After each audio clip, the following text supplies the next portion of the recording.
फेरि चाहिँ तपाईँको ल हेर्नुहोस् त कोही हुने कुरा हो। नेपालको नेताले गरे, मेरो चाहिँ दलको नेता होला, अर्को दलको नेता होला, हामीहरूले गरेको एउटा गल्ती थियो।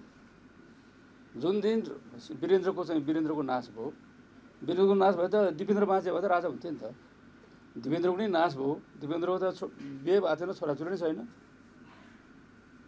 सकियो राजतन्त्र। त्यो दिन सकिएको थियो,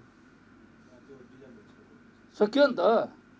राजा हुने मान्छे पहिलो दोस्रो तेस्रै चाहिँ एउटा पहिलो भैरवको राजा मारियो, त्यसपछि हुने युवराज चाहिँ तपाईँको मारियो भने चाहिँ राजा सकियो।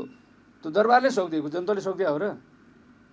दरबारमा जे काण्ड भयो जसरी भयो त्यसरी सक्दियो नि त, राजा सकियो। तर नेपालका नेताहरूले चाहिँ अझै पनि ठुलो गल्ती गर्यो भन्छ भने त्यो साँपको बच्चा पाल्न गयो, सिंहको बच्चा पाल्न। कहाँ छ नेपालको राजतन्त्रको इतिहासमा, अरू देशको इतिहासमा पनि?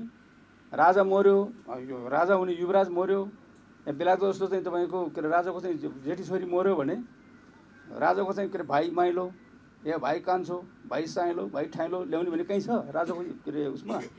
छैन त। त्यस कारणले केपी ओलीले भनेको कुरो मान्छेले उडाइदिए। कसको चाहिँ राजा हो यो भने चाहिँ के अरे राजा बनाएको हामीले भन्छ नि। अब चाहिँ मान्छे जिउँदो उसै भएन भने, लास भएन भने के हुन्छ? कुस राखेर त्यसलाई मानेर प्रतीक मानेर गर्नु पऱ्यो नि त।